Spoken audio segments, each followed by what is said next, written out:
few days here through the weekend. We are celebrating the Make America Great campaign Monday in Pennsylvania. President Trump did something unusual at his rally, the Make America Great rally. He did something very unusual. He had I think it was a very big screen he had out there in Pennsylvania. And a lot of times we see him when he goes out, he talks about Joe Biden and stuff as his opponent in the race. But this time, instead of him saying anything about Joe Biden in particular, what he did, he said, look, we have spent a few extra dollars to bring you something from Joe Biden. And this is in Joe Biden's own words. So he played videos of Joe Biden saying the things that he constantly claims he has not said. So he played that for the people there, and also the fact that Joe Biden and Kamala Harris, they hate fracking. They want to stop fracking. They want to stop use of public land to produce oil and produce wealth in this country. So President Trump just let the people see it for themselves.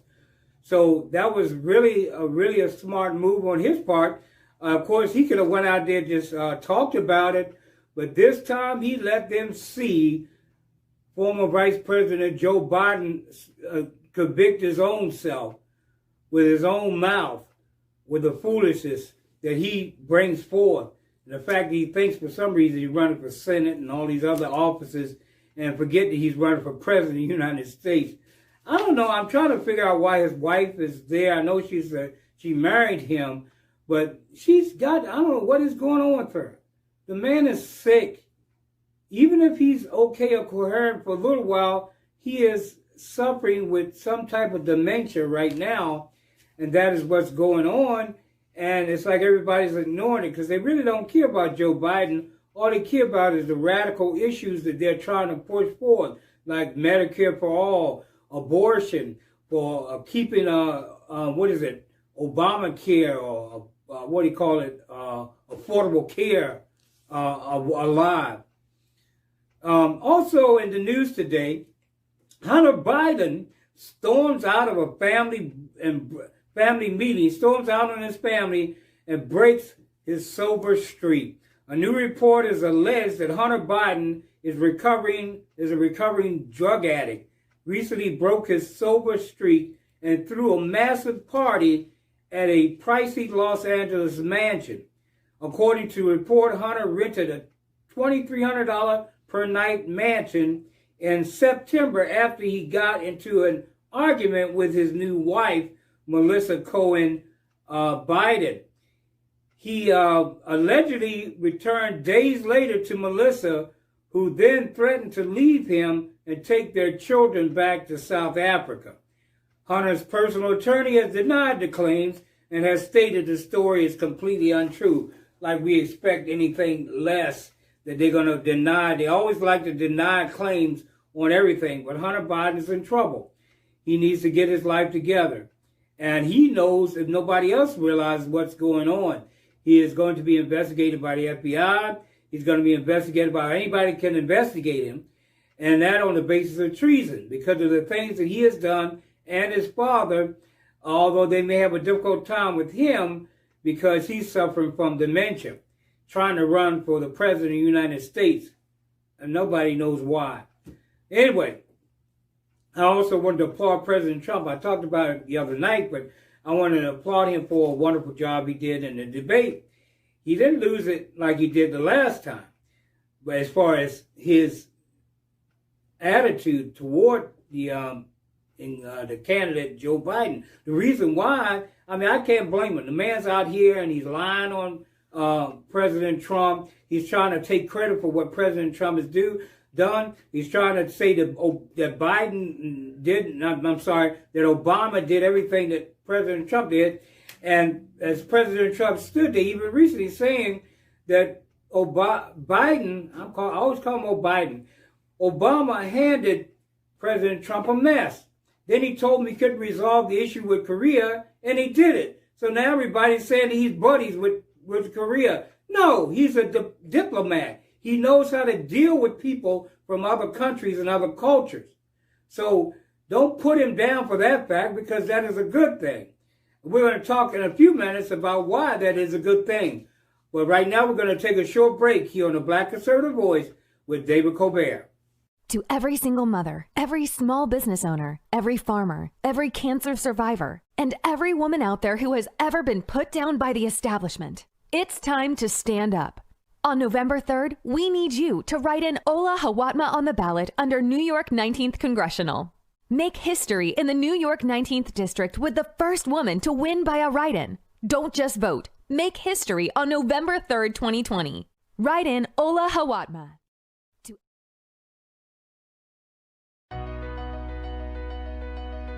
Dr. Melinda Morris supports a strong economy, safe neighborhoods, limited property taxes, and promotes an improved education system. Dr. Melinda Morris wants to improve access and insurance coverage for medical care. Dr. Morris is pro-life and will support right-to-life legislation in Austin. Dr. Morris will remain true to her values when she is elected to office. She is going to Austin to promote life, prosperity, and personal freedom for the constituents of Senate District 13.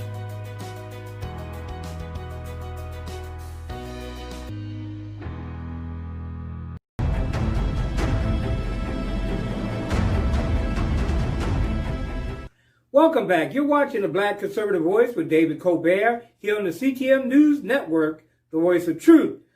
Pfizer announced that over 42,000 people enrolled to their COVID-19 vaccine trial. American pharmaceutical giant Pfizer has enrolled more than 42,000 people to phase two trial of its potential COVID-19 vaccine.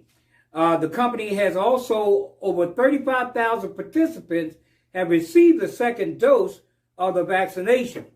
Pfizer the second and third trial of the COVID vaccine has enrolled, like I said earlier, 42,000, as First Squawk said.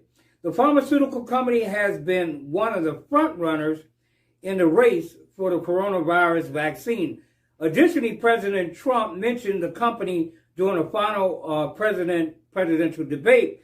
Pfizer is doing very well, he said, and we have numerous others, the president stated, and then we also have others that we're working on very closely with other countries, in particular Europe. So there's another vaccine and some other therapeutics on the horizon, even overseas. So President Trump has all kinds of things going on. And I admire President Trump because he's used to it. He's a businessman.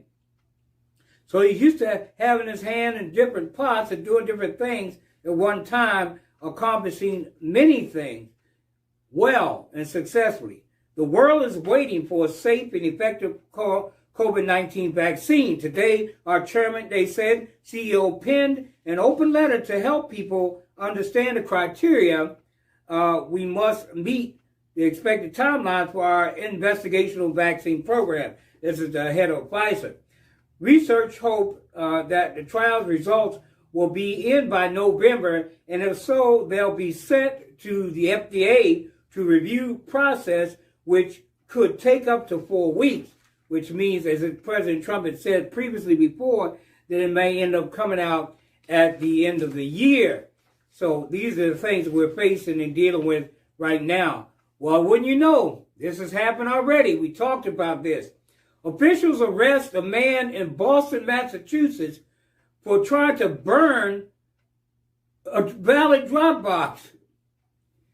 A 39-year-old Boston, Massachusetts man has been taken into custody in connection with what his officials are calling a deliberate act of arson to a ballot drop box.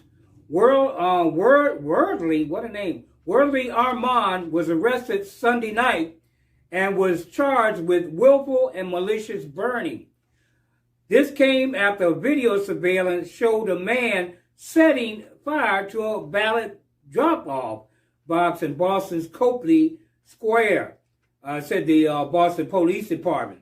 Secretary of State William Gavin and Boston Mayor Marty Walsh issued a joint statement that stated this crime was a complete disgrace to our democracy. An initial inventory was done by the Boston Elections Department, which counted the total of 122 ballots in the drop-off box, 87 of which were reportedly unaffected by the arson. The city will mail a new ballot to all those voters whose ballots were identified as being in Copley Square drop box at that time. If those voters do not recast ballots, the city will hand count the ballots recovered from the box. And this is from the Boston Election Department. He goes on to say, my immediate concern is to notify every city and town clerk in Massachusetts, stated Gavin. I sent out an urgent directive this afternoon to secure ballot drop-off boxes, if at all possible, have them inside of municipal facilities. The Democrat added that if it seems necessary, police officers may be staffed at drop boxes for extra security, and the compensation issues can be dealt with later. If you used our Copley Square ballot box on Saturday, October 24th, between 2:30 p.m. and 4 a.m. Today, that was the 24th, please contact us. They say it's 617-635-2211. That's 617-635-2211 to check the status of your ballot. That is in your Massachusetts, and you filed a ballot and you did it at that location. Authorities have been advised anyone who used the Copley Square ballot drop box after 2:30 p.m. Saturday and 4 a.m. Sunday to check their ballot status or call the Boston Election Department. Well, the polls are speaking out. The polls. President Trump is leading over Biden nationwide polls. President Trump has taken the lead over Joe Biden, which I believe he had the lead anyway. The fake news polls, they always coming out with something. This poll was talked about by OAN, One America News. President Trump has taken the lead over Joe Biden in a nationwide poll of likely voters. On Monday, the Rasmussen Report released a survey that identified 48% of voters support the president, while 47% are backing the former vice president. I don't believe it's that close. It's not that close. Rasmussen, I don't believe can be trusted either. They say the boost for President Trump came just a week after Rasmussen released a poll that showed Biden leading the president at 49 to 46. Yes, this new poll, the newest poll, was conducted last week among 1,500 likely voters. Well, we're going to take a short break here, and you're watching The Black Conservative Voice with David Colbert. We'll be right back with you in a moment. I'm Greg Raths. As a veteran, current council member, local businessman, I know our community. As your congressman, I'll fight to reduce healthcare costs, keep our cities safe, and our communities healthy. Our jobs protected, our economy growing, and our nation defended. Orange County is a wonderful place to live, work, and raise a family, but together we can make it even better. Vote Greg Raths for Congress. I'm Greg Raths, and I approve this message. While America's cities burned, Joe Biden and Kamala Harris fanned the flames, refusing to strongly condemn violence, supporting bail funds that help let rioters, looters, and dangerous criminals out of jail. Joe Biden's silence speaks loudly. He doesn't have our backs. In Joe Biden's America, we'll all be in danger. President Trump will keep America safe. If you support the police, support Donald Trump. I'm Donald J. Trump, and I approve this message.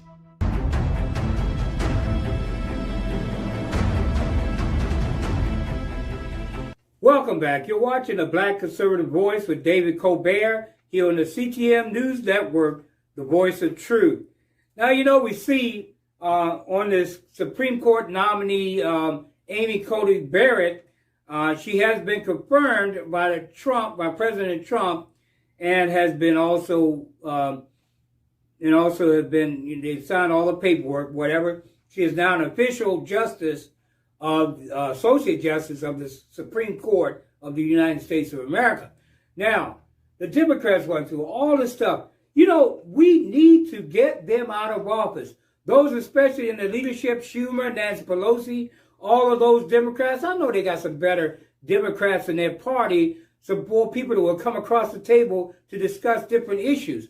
We need to get those unbudging Democrats out of their seats and put somebody in there that's going to negotiate and work with us and the American people as conservatives and Republicans. And that's a problem. We need to get that straight. We need to get it clear and make sure that we are serving the people of the United States.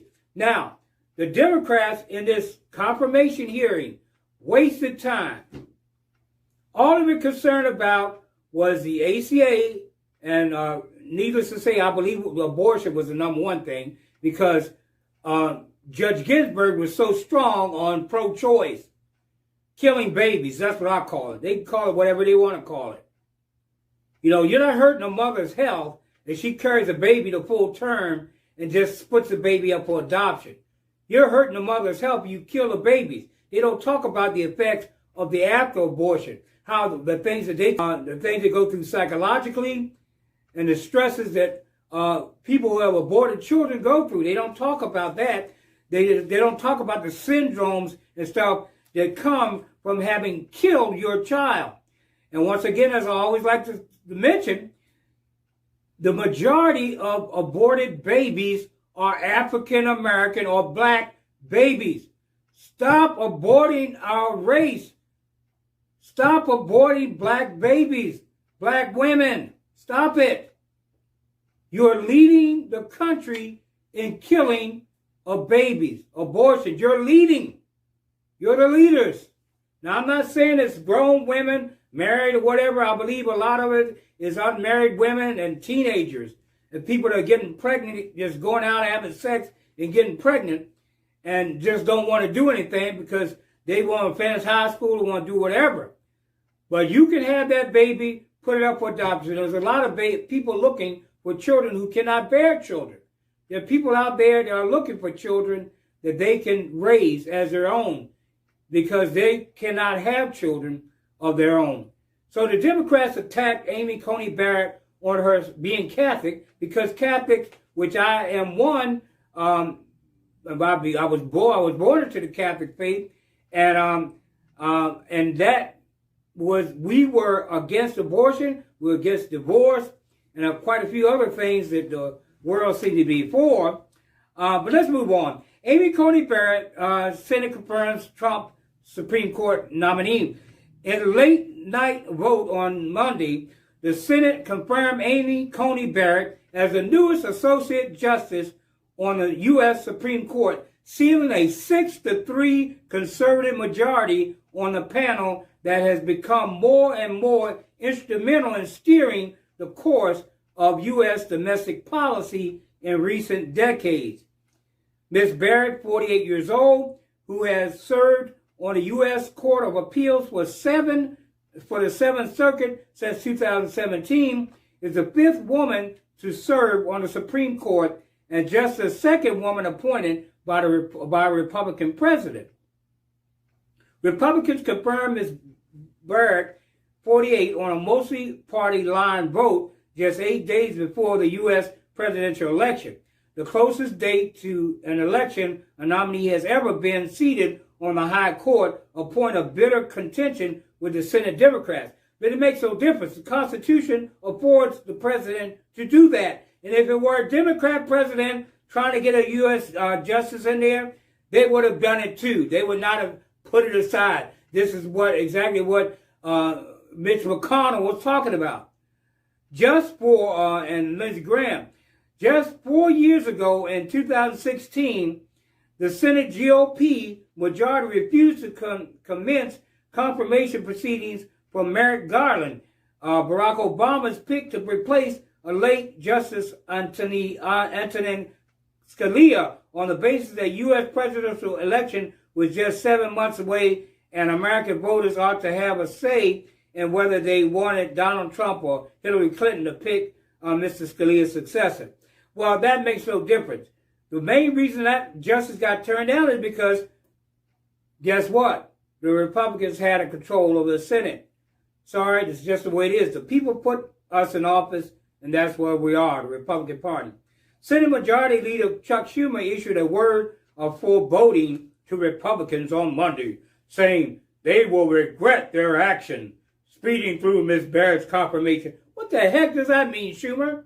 What are you going to do, send out hitmen on them or something? That doesn't sound like me. Sound like it's a threat, to bodily harm or something. Before the election, a blatant disregard of precedent they set 4 years earlier. And they ain't setting no precedent.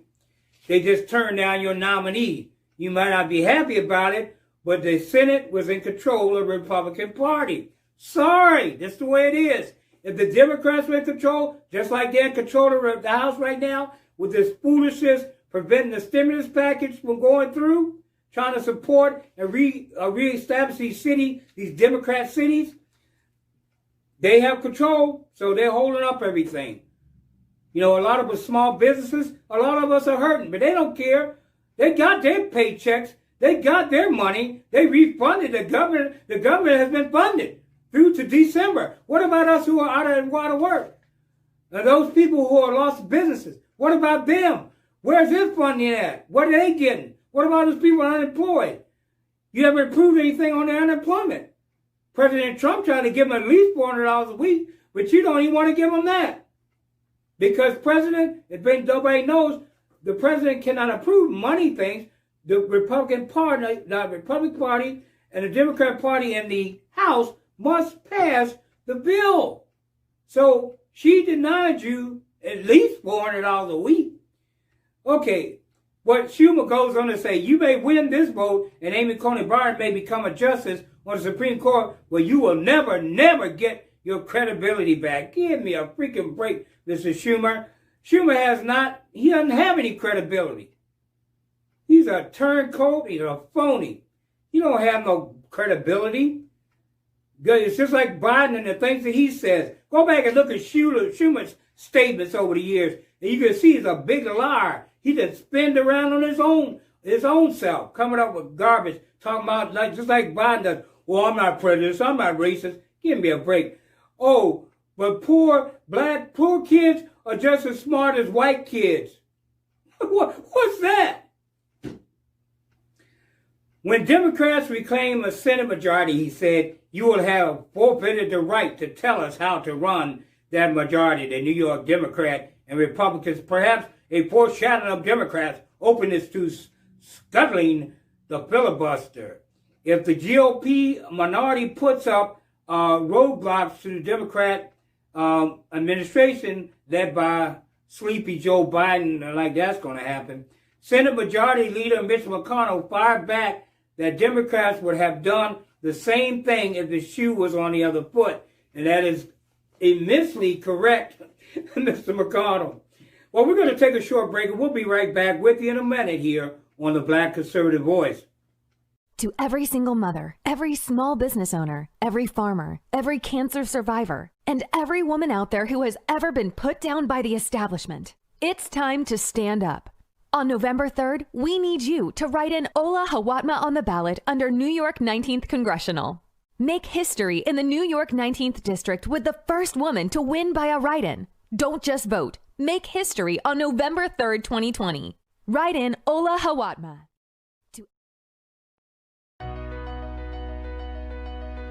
Dr. Melinda Morris supports a strong economy, safe neighborhoods, limited property taxes, and promotes an improved education system. Dr. Melinda Morris wants to improve access and insurance coverage for medical care. Dr. Morris is pro-life and will support right-to-life legislation in Austin. Dr. Morris will remain true to her values when she is elected to office. She is going to Austin to promote life, prosperity, and personal freedom for the constituents of Senate District 13.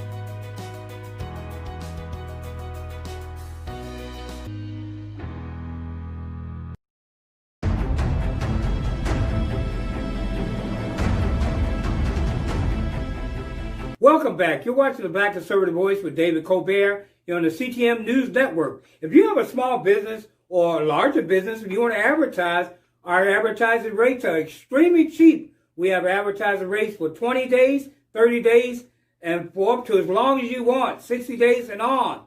And the rates are adjustable depending upon the amount of advertising that you get.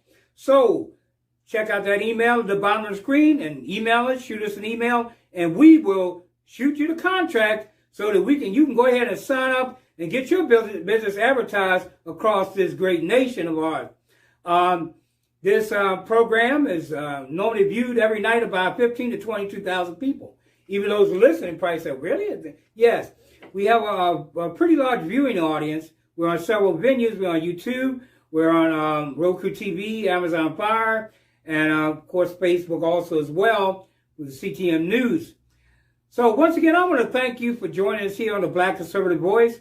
My name is David Colbert, and please get out and vote. We're a week away from the final vote, the general election. You still have some time for early voting up until Friday, I believe it is.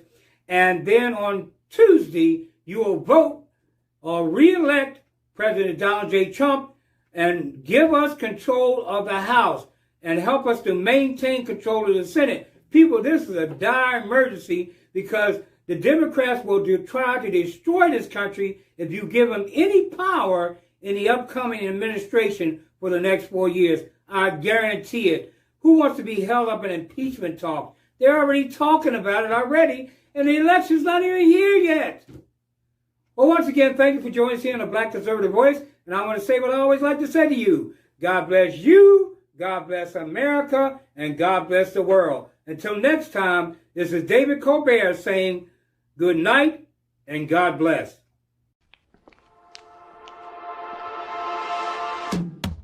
Do you care about Black lives? I do. And unlike the people that currently run Baltimore, I actually have a plan to make life better for Black people here. Walk with me. I want you to see this.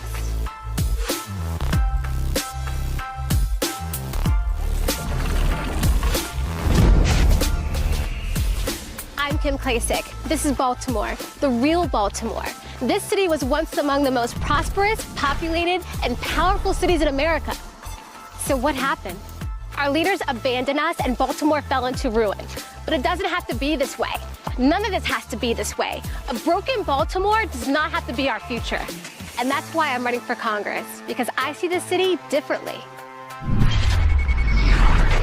I walk the streets of Baltimore and see what could be. I want you to see what I see.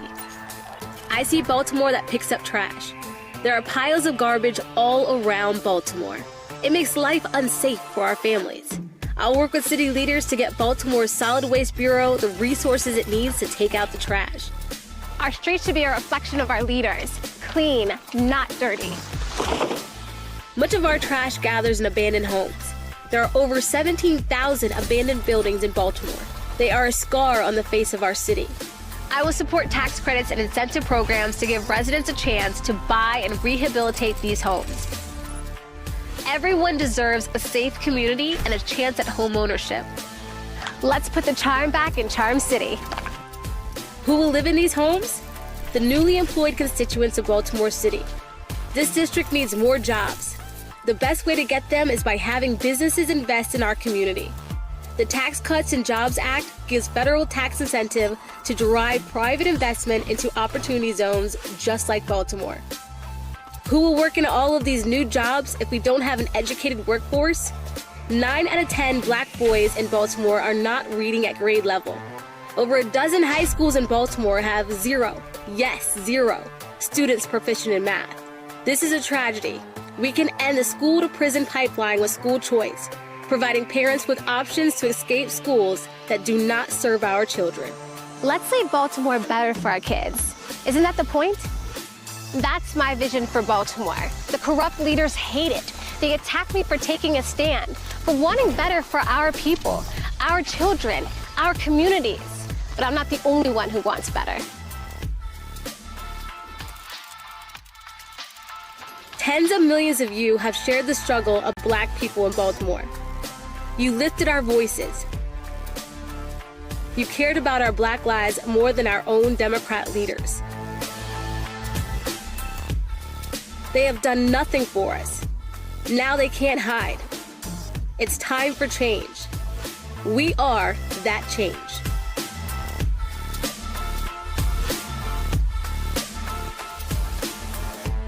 I'm Kim Klacik, and I'm running for Congress because I actually care about Black lives. All Black lives matter. Our communities matter. We matter. And Baltimore doesn't have to vote Democrat.